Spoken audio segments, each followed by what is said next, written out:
Muy buenos días a todos, bienvenidos a este evento, nuestro evento de presentación de resultados de los papers de nuestra convocatoria. Soy Álvaro Amaya Navas, coordinador académico de INOS, el tanque de pensamiento, Instituto de Prospectiva e Innovación en Salud.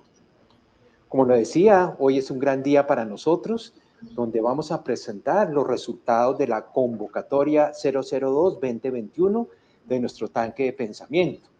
Una convocatoria en la que hicimos una invitación abierta para publicar artículos inmersos en el ecosistema nacional de ciencia, tecnología e innovación para el fortalecimiento del sistema de salud. Esta convocatoria se propuso y se planteó dos objetivos: divulgar mediante la publicación de artículos derivados del quehacer investigativo o actividad académica, conocimiento científico que aporte a la solución de problemáticas relacionadas con las 4 áreas temáticas de nuestro Instituto de Prospectiva e Innovación: salud pública, sostenibilidad del sistema de salud, terapias avanzadas y modelos de accesos innovadores. Además, promover discusiones para la formulación de políticas públicas nacionales en torno al sistema de salud del país. Esta convocatoria estuvo dirigida a profesores, investigadores, consultores y profesionales del sector de salud pública de Latinoamérica. En esta convocatoria tuvimos la participación de 23 proponentes que hicieron parte y que respondieron a esta invitación. Cada una de las propuestas tuvo 2 evaluadores anónimos que fueron designados por nuestro comité editorial de INOS, y a cada propuesta se le dio un puntaje entre 0 y 100, estableciendo, como fue informado en los términos de referencia de nuestra convocatoria, que para entrar en la recta final de los papers a ser reconocidos, cada puntaje, o el puntaje promedio, perdón, teniendo en cuenta las 2 evaluaciones anónimas, debía ser mínimo de 80 puntos. Todas las propuestas con calificación aprobatoria fueron sometidas a selección definitiva por nuestro comité editorial, y los papers ganadores son los que presentamos hoy en este día. Quiero entonces darle la bienvenida a nuestros 4 papers ganadores, y vamos a empezar por el doctor Juan Carlos Santa Cruz, quien presenta el paper Percepción del significado de la ausencia de contacto con la naturaleza durante la cuarentena decretada por SARS-CoV-2 en Colombia. Adelante, Juan Carlos. Gracias, Álvaro. Un grato placer saludarlos. Un agradecimiento muy especial a INOS, el Instituto de Prospectiva e Innovación, especialmente a FIDRO y a la Universidad del Bosque por esta iniciativa tan interesante. Nosotros participamos desde la Fundación Colombiana del Corazón, de la cual soy director, con un paper que quiero compartirles. Si me permiten compartir la pantalla, por favor. Gracias, muy amables. El paper que pusimos a consideración de INOS se llamó Percepción del significado de la ausencia de contacto con la naturaleza durante la cuarentena decretada por SARS-CoV-2 en Colombia. Fuimos autores, además de quien les habla, Carolina González Delgado, Miguel Urbina Triana, Juan Ricardo Gómez Serrano y Carlos Mario Tamayo. Las 2 primeras personas, representantes de la Fundación Colombiana del Corazón, el doctor Miguel Urbina Triana, de la Universidad Simón Bolívar de Barranquilla, el doctor Juan Ricardo Gómez Serrano, del Departamento de Ecología y Territorio de la Facultad de Estudios Ambientales y Rurales de la Universidad Javeriana, y Carlos Mario Tamayo, quien se desempeñaba en su momento, cuando hicimos el artículo, como subdirector técnico de Parques Nacionales Naturales de Colombia, en Bogotá. Muy bien, una breve introducción. La cuarentena de SARS-CoV-2 en Colombia se extendió por 162 días exactamente, aislando a los habitantes del medio natural. Es obviamente la consideración introductoria de este contexto. Y fue una oportunidad para dimensionar el significado de la naturaleza en el bienestar de las personas y su percepción frente a la ausencia del contacto con la naturaleza. Lo hicimos a través de una encuesta virtual con preguntas que buscaron establecer el valor que las personas le dan a ese contacto con la naturaleza. Se obtuvieron 1.849 encuestas y se estableció que 1 de cada 5 personas nunca tuvo contacto con la naturaleza, que el 91.4 planteó este contacto como una necesidad, que el 98.6 precisó que la naturaleza aporta equilibrio físico y mental, y el 96.1 desea conocer cómo beneficiarse de la naturaleza. Un pequeño contexto, y es que la Fundación Colombiana del Corazón, y por esto desarrollamos esta investigación, nos hemos comprometido desde hace 3 años en la proyección, promoción e impulso de la estrategia de vitamina N, concepto que decidimos adoptar dentro de la estructura de nuestra propuesta de estilos de vida que se llama el cuidado como estilo de vida del programa Corazones Responsables, a través de la Sociedad Colombiana de Cardiología y la Fundación Colombiana del Corazón, entendiendo que lo que pretendemos es hacerle entender a las personas que naturaleza y salud están íntimamente relacionadas y que lo que estamos invitando es a que las personas logren entender la fuerza terapéutica de la naturaleza y devolverse a ella de alguna manera. La ausencia de naturaleza y el crecimiento de enfermedades está íntimamente relacionada, y por eso quisiéramos reconectar a la gente con la naturaleza. Las conclusiones claras es que 1 de cada 5 personas no tuvo contacto nunca con la naturaleza, y el 71% de ese contacto fue ninguno raro u ocasional. El 91.4% planteó la necesidad de mantener contacto con la naturaleza, cosa que realmente es muy interesante. Un 85.5% aceptó que la naturaleza le ayudó o le ayuda al equilibrio físico y emocional. El 96.1% desea conocer cómo la naturaleza beneficia su salud. Y al ser preguntados por qué actividades realizarían en contacto con la naturaleza, de un conjunto de elementos a escoger, el senderismo fue la más seleccionada, con un 38.5%, seguido por la observación de fauna y flora, con 28.8%. Recomendaciones muy claras de política pública en salud que se deducen del resultado de la investigación y que queremos compartir con ustedes. Primero, es que la inmersión en la naturaleza tiene una estrecha relación con la dimensión del estrés percibido por las personas, un aumento de las emociones positivas, una mayor sensación de plenitud y mejora de la interacción social, simplemente para hacer alusión a uno de los elementos de evidencia científica muy claros de lo que significa beneficiarse de la terapia con la naturaleza. Por eso las recomendaciones son muy puntuales. El confinamiento en pandemia, simplemente una coyuntura, generó la reflexión sobre la importancia de valorar la relación con la naturaleza de acuerdo con los resultados obtenidos por esta investigación. Existe un escenario excepcional de trabajo para orientar, formar y educar en la relación de naturaleza y salud. Cuando las personas aceptan que saben que la naturaleza impacta, pero que quieren conocer, pues es obvio que se puede deducir que aunque aprecian el beneficio de la naturaleza, no saben bien cómo lograr disfrutarlo para que se convierta en una terapia. Creemos que se hace indispensable diseñar estrategias pedagógicas y formativas para que las personas aprendan a disfrutar los beneficios de la naturaleza. Y en ese sentido, se hace inaplazable repensar las ciudades para que brinden espacios verdes distribuidos de manera equilibrada, con seguridad para sus visitantes.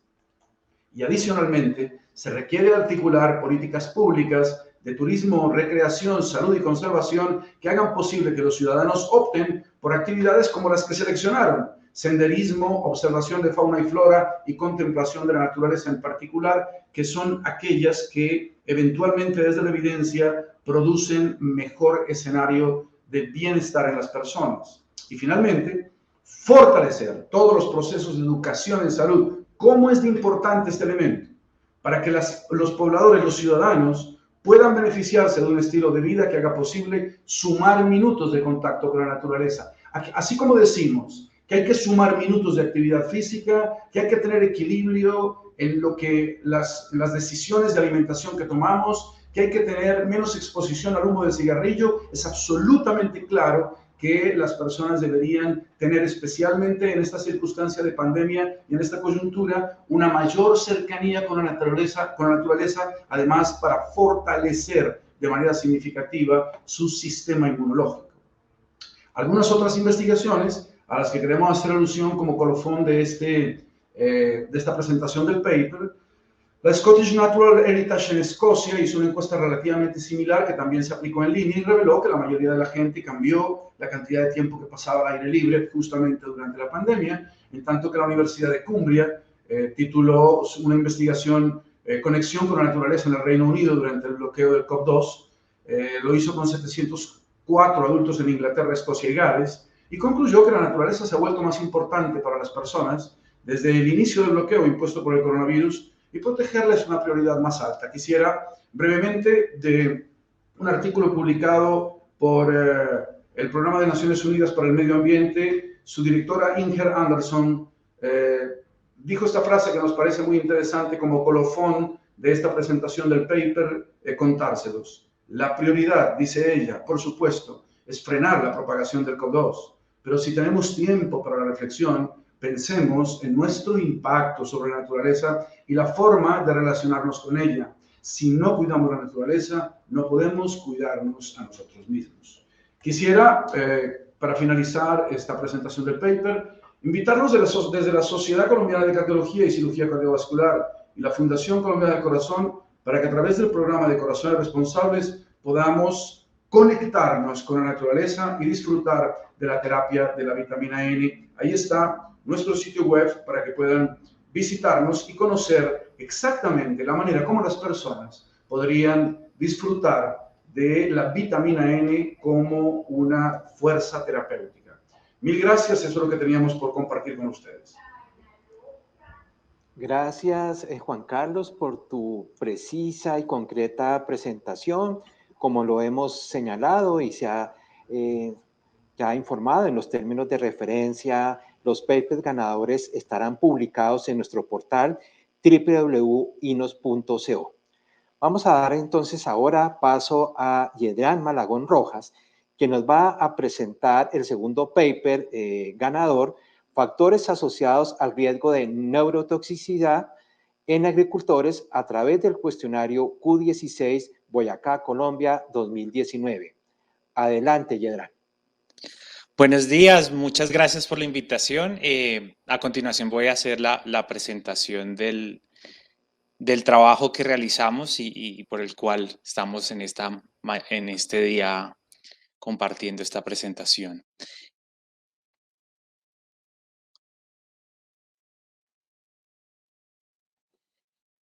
Este es un trabajo que realizamos desde el Instituto Nacional de Salud. Lo hicimos a través de la financiación del Fondo de Riesgos Laborales, del Fondo de Riesgos Laborales del Ministerio de Trabajo. Es un trabajo que básicamente adelantamos en torno a un proyecto que está enfocado en el diseñar una estrategia para intervenir los riesgos inherentes a las condiciones de trabajo en el sector de la agricultura.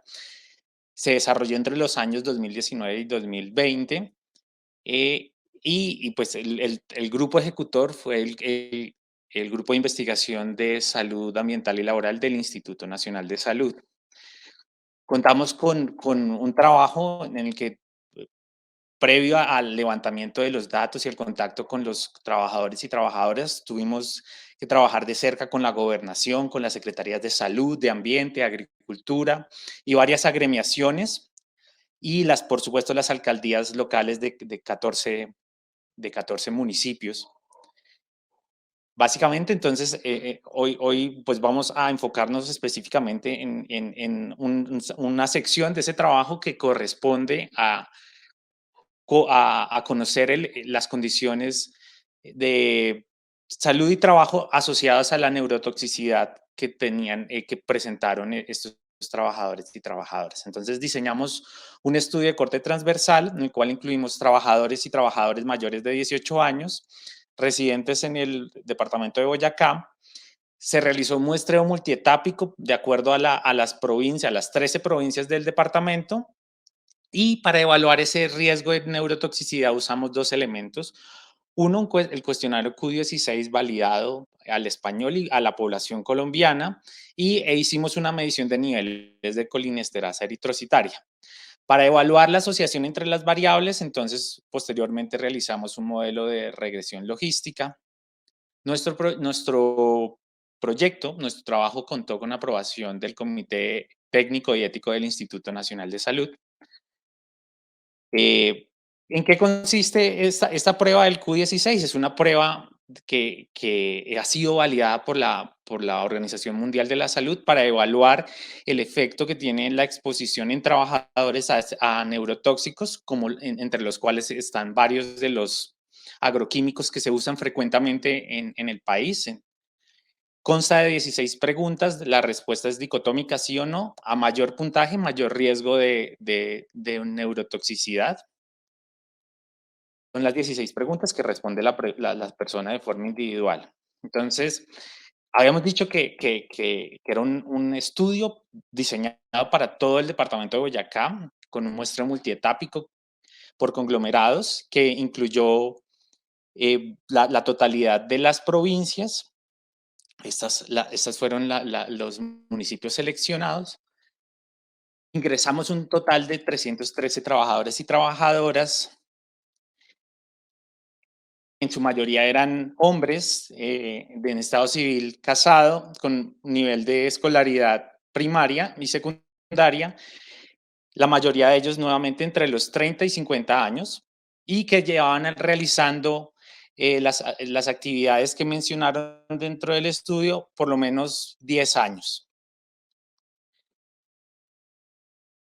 La frecuencia de consumo de tabaquismo fue del 14%, de consumo de alcohol de forma ocasional del 35% y una proporción de apenas del 23% de personas que refirieron realizar alguna actividad física. No hubo ninguna alteración en las pruebas de colinesterasa que realizamos. Encontramos que la mayor parte, como hicimos un trabajo integral, evaluamos en las valoraciones médicas, encontramos que la gran proporción de las enfermedades que tenían eran de origen musculoesquelético, seguidas de las enfermedades metabólicas.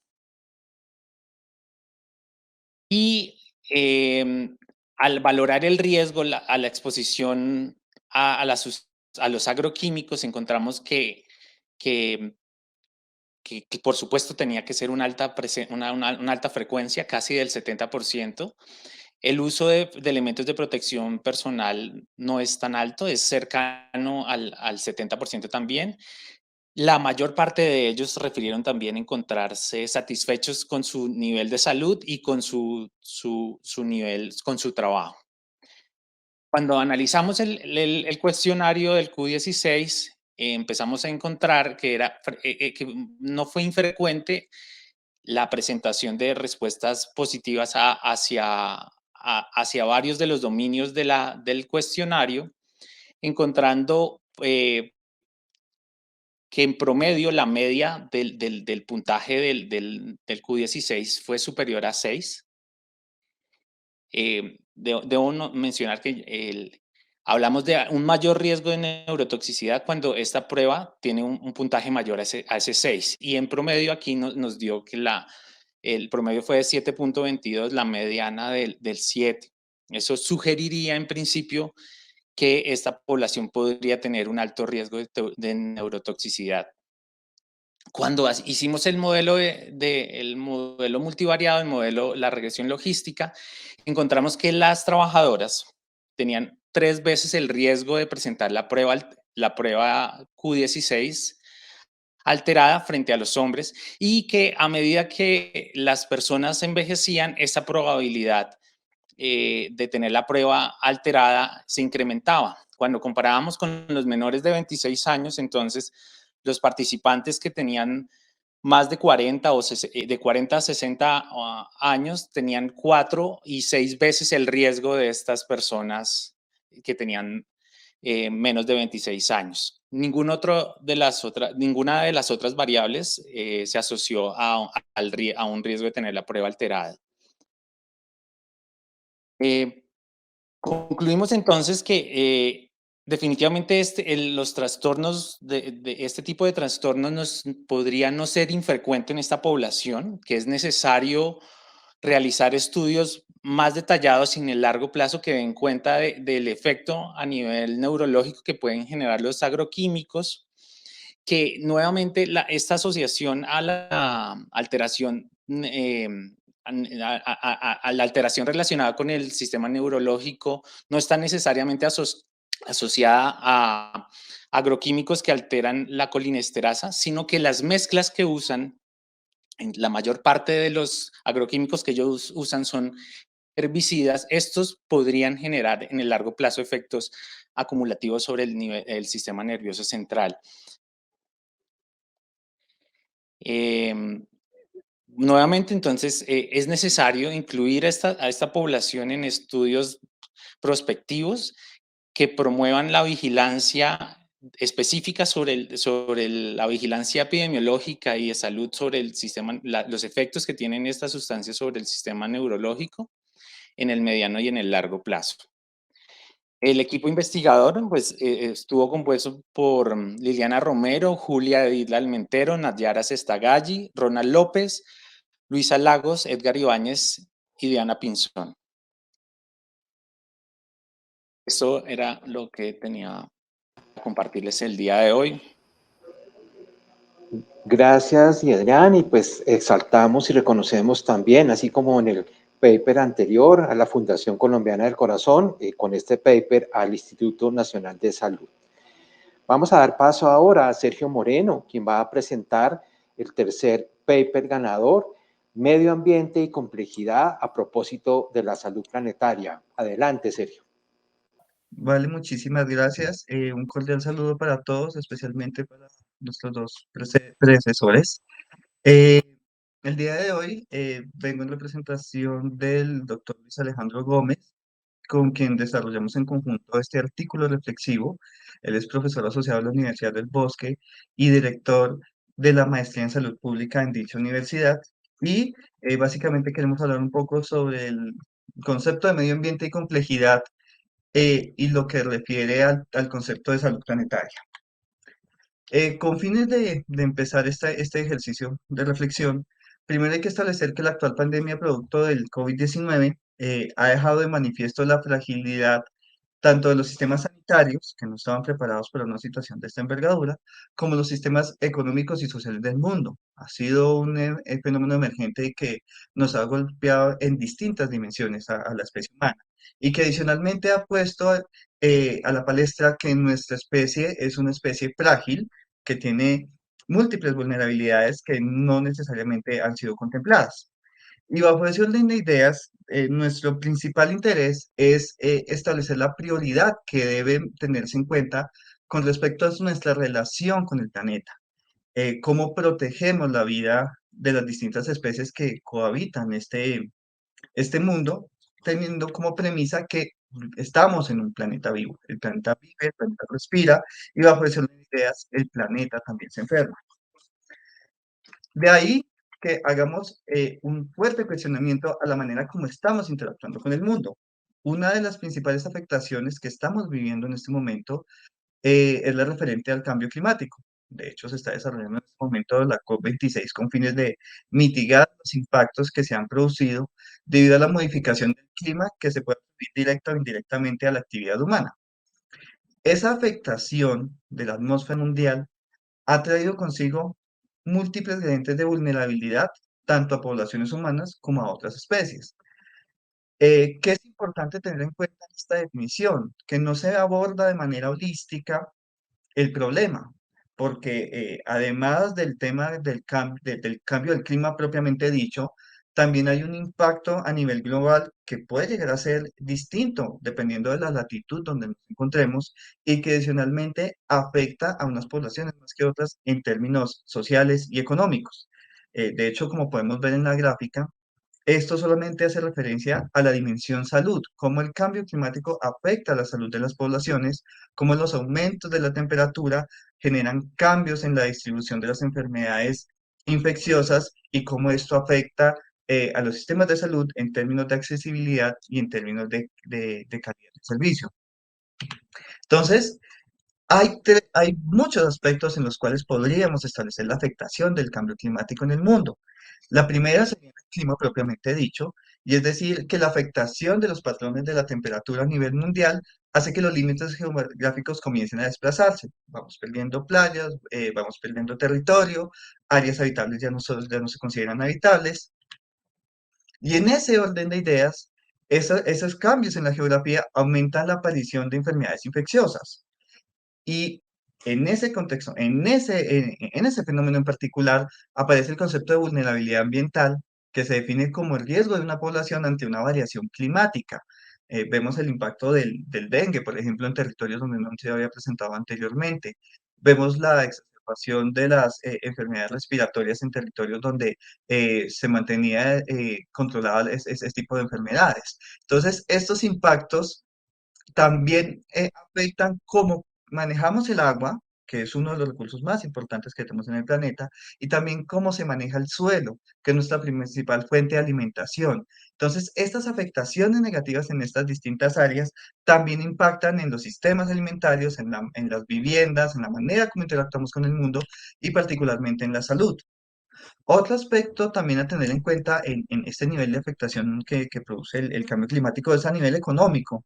El Banco Mundial estima que esta variabilidad climática empujará a la pobreza a más de 100 millones de personas debido a la pérdida de propiedades, a la pérdida en la efectividad de los cultivos y adicionalmente el aumento de carga de la enfermedad. Eh, ¿Hay más afectaciones? Por supuesto que las hay. Hay afectaciones a nivel social, a nivel económico, a nivel cultural. Y todas estas afectaciones se entrelazan y se conectan, haciendo que las afectaciones en las poblaciones más vulnerables sea todavía más fuerte. Ahí es donde establecemos como una de las principales ideas del artículo que todo está conectado. Entonces, estas vulnerabilidades muestran o exponen principales problemáticas que se están viviendo en este momento en la sociedad, y es cómo establecer un umbral del límite del crecimiento económico y poblacional, cómo podríamos llegar a gestionar estos tipos de recursos que no son renovables. Cómo protegemos la ecología, cómo establecemos los límites en los cuales estamos transgrediendo a la naturaleza y adicionalmente cómo estamos haciendo este mundo un espacio mucho más equitativo para aquellas poblaciones que son más vulnerables en términos de pobreza y desigualdad social. Ahí, en ese orden de ideas, establecemos que el cambio climático, al conectarse con condiciones sociales, condiciones del sistema de salud y con todo el tema de disrupción social y económica, tiene impactos directos e indirectos en la salud que pueden afectar particularmente de manera negativa a aquellos estados que no están preparados para manejar este tipo de situaciones. Así, eso nos lleva a nuestra segunda idea del artículo, y es que tiene que existir un cambio de pensamiento. Todas estas problemáticas han surgido con base en la forma como nos hemos relacionado con el mundo.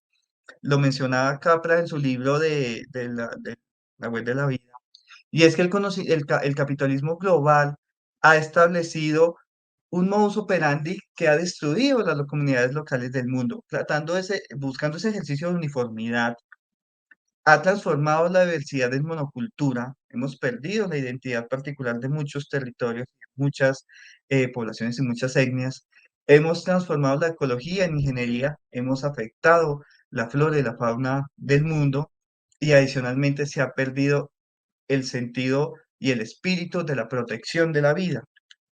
Y entonces eso nos lleva a que como todo está conectado, como tercera idea principal de este artículo, es que todos somos los afectados. En esta gráfica vemos, por ejemplo, que el cambio climático, producto de este calentamiento global y la modificación en las precipitaciones, implica modificaciones en las fuentes de agua, en la actividad de vectores que pueden transmitir enfermedades y que hace que aumente la carga de enfermedad, que las enfermedades se expandan a poblaciones que realmente no estaban afectadas y que eso vaya en detrimento de la salud y la calidad de vida de las poblaciones. Entonces, es innegable que la influencia del ser humano en el ecosistema, producto de estas prácticas, ha traído afectaciones importantes al planeta. Y en ese orden de ideas, debemos establecer una nueva política de protección de la vida, no solamente desde un punto de vista antropogénico, sino desde un punto de vista global. Así, establecemos que la salud planetaria se establece como los entrecruzamientos de los distintos estadios que atraviesan la vida, los conocimientos, los saberes, la tecnología, el ambiente, la cultura, la sociedad, y que la interrelación de todos estos aspectos, de todos estos fenómenos, deben tenerse en cuenta cuando definimos una salud planetaria y no solamente acotarlo a términos humanos, porque como se mencionaba anteriormente, los ríos se enferman, la tierra se enferma, el mar se enferma y es nuestro deber proteger esta diversidad. Ya para terminar, eh, a modo de conclusión, hay que destacar varias cosas. Lo primero es qué podemos concluir de este ejercicio reflexivo y lo segundo es qué debemos tener y qué debemos tener en cuenta cuando estamos haciendo este cambio de paradigma en términos de pensamiento, de dejar de ver la salud como un fenómeno solamente humano a un fenómeno que afecta a todo el planeta. Lo primero es que la salud, tal como el medio ambiente, es un fenómeno global y multifactorial. La pandemia lo ha puesto de manifiesto y es que la vida busca vertientes y busca salidas a las distintas barreras que se le establecen. Eh, Hemos visto las modificaciones propias del virus, la aparición de nuevas variantes, el control fallido que se ha tenido de esta enfermedad a nivel mundial y cómo siempre tiende a saltarse las barreras que establecemos con fines de contenerla. Entonces, esto es un claro ejemplo de que la vida siempre busca la forma de poder emerger. En ese orden de ideas, es imposible dejar la salud humana al margen de la salud en general del planeta porque estamos conectados, teniendo en cuenta que todos somos una red, que las afectaciones en un entorno también nos afectan a nosotros, debemos establecer un pensamiento que involucre a esos otros, que involucre esas formas de vida con fines de respetar su espacio, mantener la conservación y evitar la destrucción de estas nuevas especies. Esta frase quiero mencionarla de manera muy importante. Hemos aprendido que la salud no es un fenómeno exclusivo ni principalmente humano. También se enferman las aguas, los bosques, las plantas y los animales. Esta frase es del doctor Carlos Maldonado y es un resumen muy sintético de lo que quisimos establecer con el doctor Alejandro en este artículo reflexivo. Y es, si queremos pensar en salud, si queremos dejar de pensar en enfermedad, en cómo mitigar la enfermedad y cómo garantizar la salud, eh, debemos proteger la salud de los otros. No solamente de nuestros congéneres o las personas con las cuales estamos conviviendo, sino superar ese concepto de salud desde la perspectiva humana y velar por la protección de la vida a nivel general. Aquí quisiera también mencionar que con todo lo que hemos mencionado, el medio ambiente es una de las dimensiones o es uno de los actores que más conexiones tienen con distintos estadios o con distintos fenómenos. Entonces, vemos que que la economía afecta al medio ambiente, que la salud afecta al medio ambiente, que la cultura afecta al medio ambiente de manera positiva o negativa, dependiendo dependiendo del paradigma donde nos estemos parando, y que esas afectaciones nos afectan a todos de manera directa o de manera indirecta, ya que todas estas conexiones que se establecen entre ambiente, sociedad, salud y cultura regresan hacia nosotros y esto implica de manera positiva o negativa, dependiendo del actual que tengamos, sobre la salud propia y de nuestra especie. Y en ese orden de ideas, estableciendo que la Tierra es un ser vivo, que tiene una propia dinámica, que maneja sus propias facetas, que tiene sus propios ciclos, tiene los mismos derechos que tenemos nosotros. En este punto es importante mencionar todas estas iniciativas que se han tenido con fines de considerar sujetos de derecho a los ríos, a los páramos, a todos nuestros bosques, porque esos son los primeros pasos para entender que nosotros no somos una especie dominante, sino que cohabitamos un espacio, que somos responsables de proteger ese espacio y que adicionalmente velar por esos espacios va en beneficio propio. Entonces, ese reconocimiento del mundo que nos rodea, superando ese pensamiento utilitarista del medio ambiente, es lo que al final de cuentas va a mejorar nuestro estado de salud. ¿Cómo concatenar estas reflexiones a lo que podríamos llegar a hablar en términos de salud pública y ambiental? Primero, es que más que desarrollar una conciencia ecológica, que visualizar los efectos del cambio climático, que entender las implicaciones que esto tiene para nuestra especie y para las demás especies, lo que se requiere es una modificación del pensamiento. Debemos pensar en las demás especies, debemos pensar en el planeta, debemos pensar en las aguas, en los ríos. Hay que mantener el respeto hacia esos otros agentes que comparten con nosotros esta tierra. Y adicionalmente, necesita que que haya un cambio de paradigma en la manera como estamos atendiendo la salud, porque desafortunadamente lo que estamos viendo es que la salud se maneja como un fenómeno independiente al ambiente. Y no, eso no es así. Hemos establecido unas claras interconexiones entre lo que nos pasa en el medio ambiente versus lo que pasa en la salud de las poblaciones. Cómo modificar el medio ambiente nos hace más propensos a determinado tipo de enfermedades y cómo proteger el ambiente puede ayudar a mejorar nuestro estado de salud. Así las cosas, esa conexión entre ambiente y salud tiene que ser mucho más robustecida, tiene que ser mucho más identificable y de golpe, una vez que protejamos el medio ambiente, seguramente vamos a mejorar nuestro estado de salud como especie. ¿Qué debemos hacer o qué deberíamos tener en cuenta teniendo en cuenta esta última afirmación? Primero, que el impacto de nuestras acciones y de las interacciones que tenemos con nuestro mundo generan vulnerabilidades medioambientales que afectan desafortunadamente a las poblaciones más marginadas, aquellas con menores ingresos, aquellos con mayores afectaciones en el sistema sanitario, todas estas poblaciones con mayores necesidades básicas y satisfechas son las que desafortunadamente están siendo más afectadas por los embates del cambio climático. Así las cosas, el empoderamiento de toda la población sobre la manera como interactúa con el ambiente va a ser clave para que cambiemos esta situación de emergencia en la cual nos encontramos. Sanar el mundo básicamente es sanar la vida. Aquí traigo a colación a algunas referencias que fueron utilizadas dentro de nuestro ejercicio reflexivo con el doctor Alejandro. Y sin más que comentar, muchísimas gracias.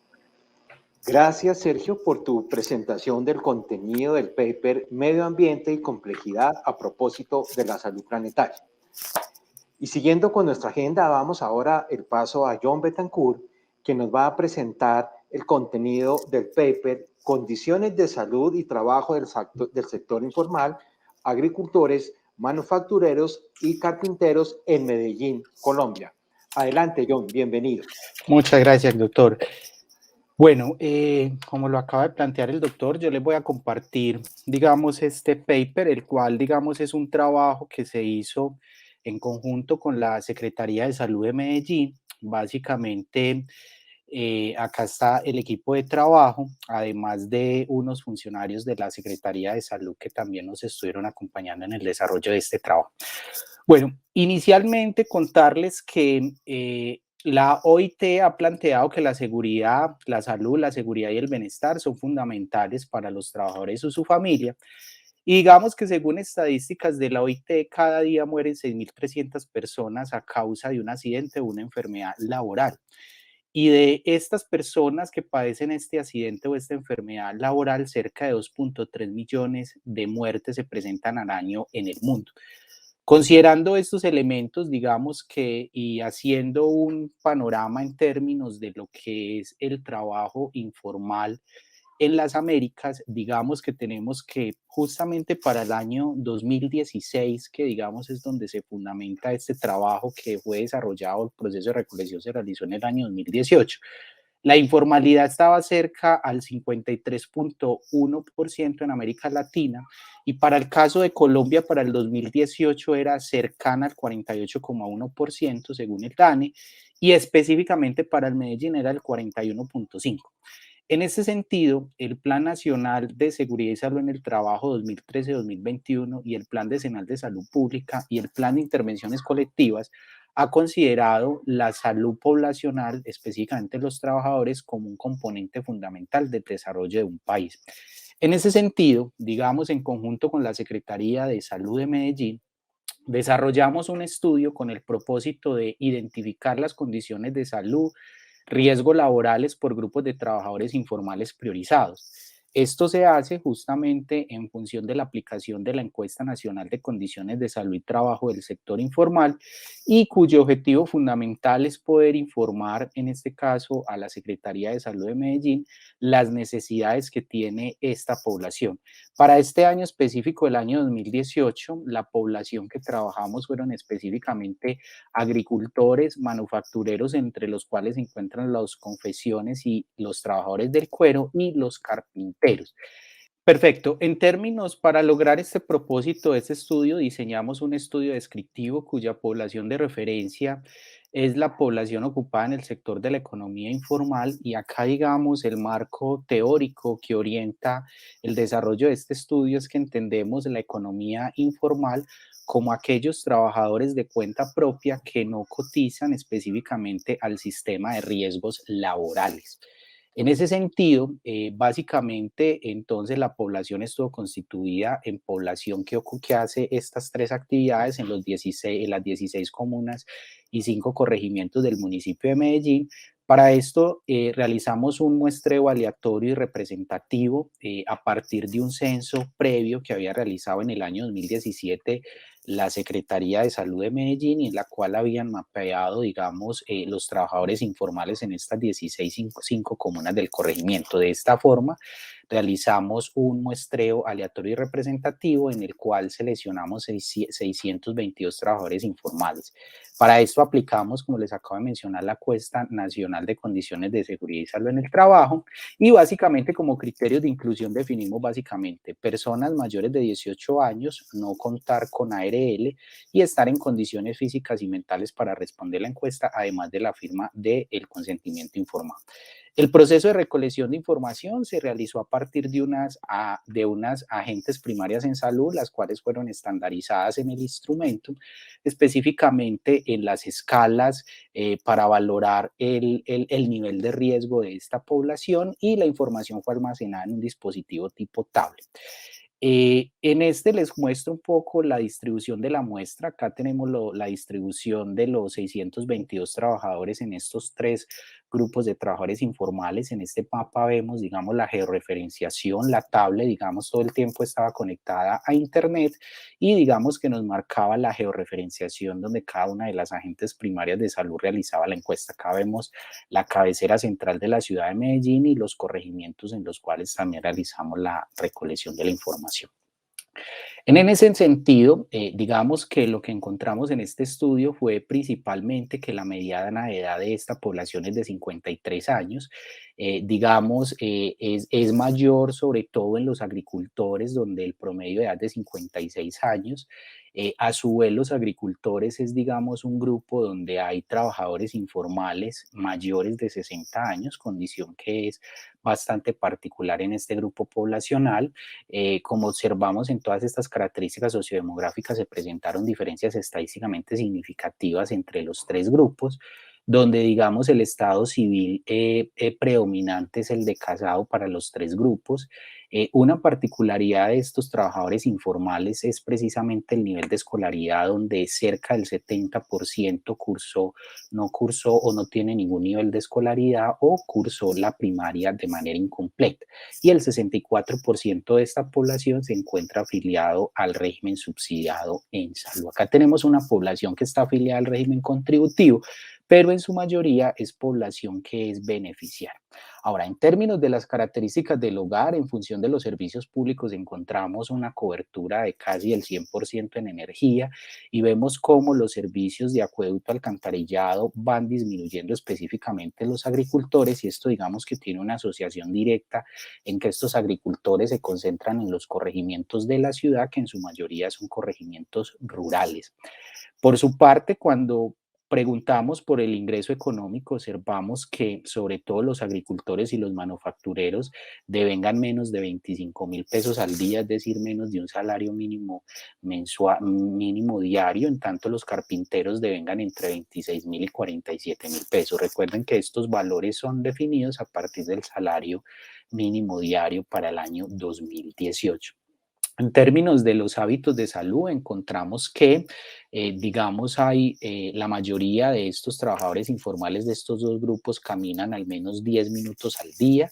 Sin embargo, esta caminata no es una caminata que se hace en función de realizar actividad física, sino que en su mayoría es para desplazarse a los lugares donde esta población ejerce sus actividades laborales. Vemos un alto consumo de frutas y verduras específicamente en los agricultores, y digamos que esto tiene plausibilidad toda vez que es su actividad económica. En tanto, en los manufactureros y carpinteros vemos que es menor el consumo de este tipo. Este es un resultado bastante importante, porque acá lo que observamos es un alto consumo de tabaco y consumo de licor en esta población. Específicamente obsérvese en los carpinteros, donde hay más consumo de tabaco y licor, y a su vez hay un alto consumo de sustancias psicoactivas, entre las cuales se encuentra bazuco, marihuana e incluso el sacol, que digamos es un instrumento de trabajo también para esta población. Por su parte, cuando les preguntamos por el estado de salud de esta población, vemos que en su mayoría, o más del 30% de esta población, considera que su estado de salud es regular, siendo, digamos, los manufactureros quienes tienen, digamos, mayor percepción de su estado de salud. Fíjense en que los carpinteros, a su vez, es el grupo poblacional que tiene o que reportó tener un buen estado de salud. Pero acá lo preocupante es que cuando les preguntamos precisamente a estas personas que presentaron algún problema de salud, les preguntamos que si accedió a un servicio de salud por ese problema de salud. Fíjense en que los datos justamente nos muestran que los carpinteros solo el 11% lo hizo, los manufactureros el 23% y el 24% de los agricultores.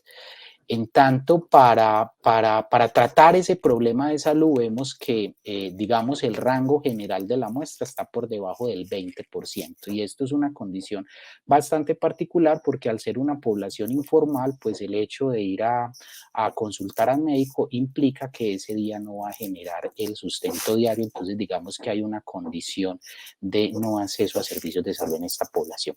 Cuando les preguntamos por el autorreporte de accidente laboral, observamos una prevalencia que va del 5% en los carpinteros hasta el 8,4% en los agricultores. Sin embargo, recuerden que esto es un accidente autopercibido, no hay un estudio específicamente para establecer de que se trate de un accidente laboral.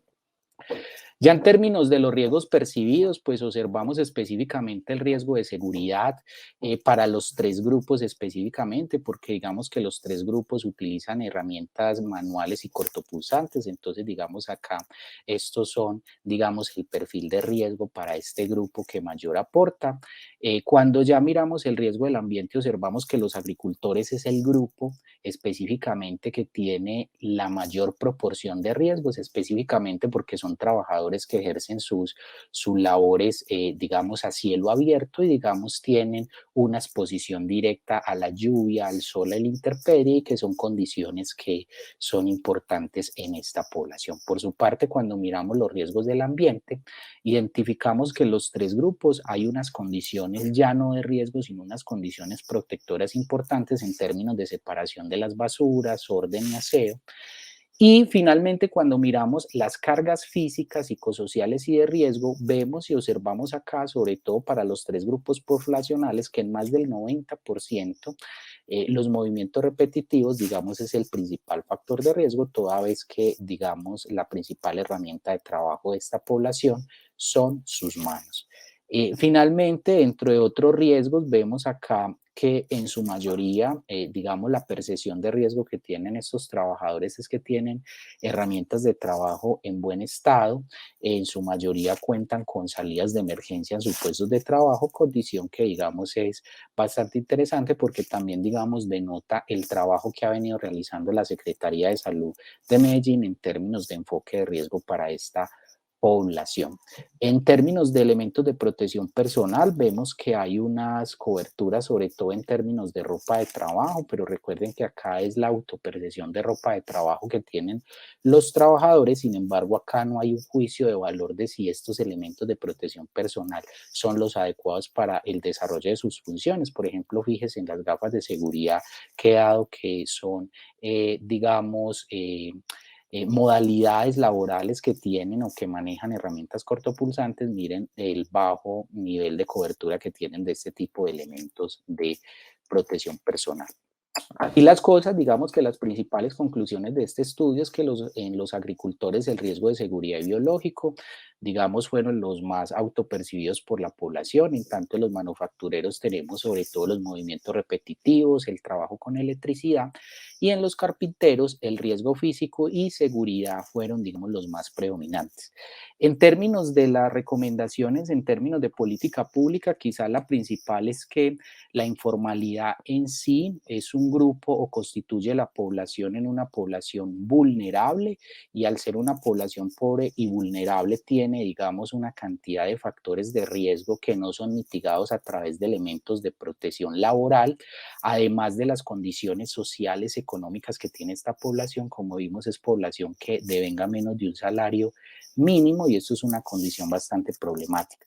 Considerando estos elementos, la principal recomendación de este estudio es poder establecer un sistema de vigilancia epidemiológica de los eventos de salud relacionados con el trabajo informal, específicamente porque como acá no tenemos una ARL, es necesario poderle realizar seguimiento a esta población con el propósito de idear estrategias que generen una cultura del cuidado en esta población.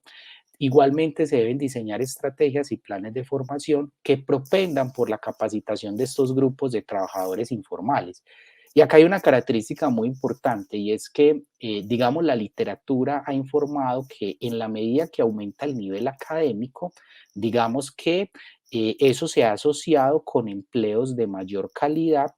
Además, la educación es un factor protector en múltiples esferas de la vida, y vimos en este estudio que la mayoría de los trabajadores informales no tienen educación o tienen primaria incompleta, por lo cual un elemento o realizar formación o planes de formación en esta población es quizás la principal recomendación en términos de política pública.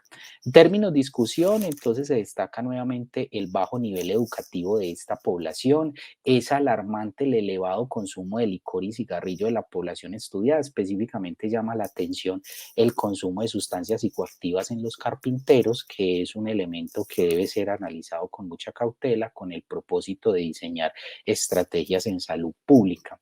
Y lo que observamos es que muchos de estos indicadores o de estos resultados en términos de salud pública, digamos, están por encima de lo que han reportado otros estudios en trabajadores informales, específicamente un estudio realizado en Popayán, en este caso en carpinteros y agricultores, que fíjense en que estableció unos porcentajes de consumo de estas sustancias por debajo al encontrado en este estudio. Y finalmente, lo que más llama la atención es el tema de que según la encuesta de calidad de vida de Medellín, el 61% de los habitantes de Medellín manifestaron haber accedido a un servicio de salud. En tanto, en este estudio observamos que este acceso a los servicios de salud fue de tan solo del 21,4% en la población estudiada, situación que es bastante preocupante porque lo que nos indica es que es una población que no consulta los servicios de salud, específicamente porque consultar o desplazarse a una institución de salud pues implica que ese día él no va a tener su sustento, considerando que es una población que vive del día.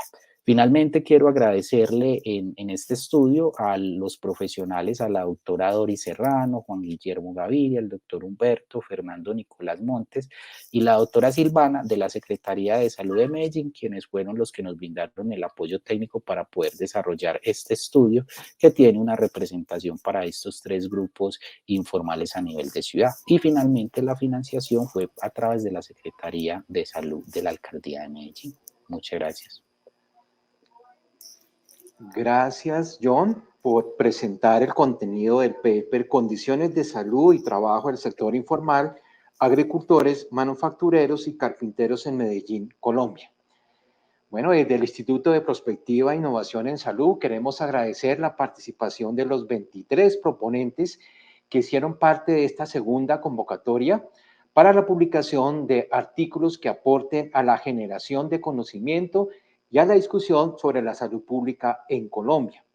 Nuevamente quiero exaltar la presentación de los contenidos de los papers que tuvimos en el evento de hoy.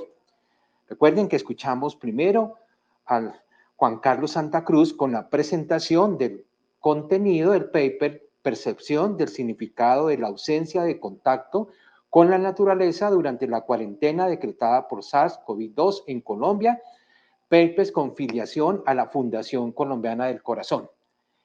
En segundo lugar, escuchamos a Yedrán Malagón Rojas, quien presentó el contenido del paper Factores asociados al riesgo de neurotoxicidad en agricultores a través del cuestionario Q16 Boyacá, Colombia 2019, paper con filiación al Instituto Nacional de Salud.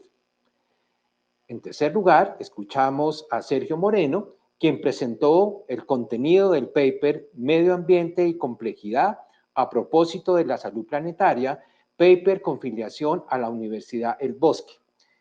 Y en cuarto lugar, escuchamos a John Betancourt con la presentación del contenido. Felicitaciones a los ganadores y agradecemos nuevamente a todos los participantes.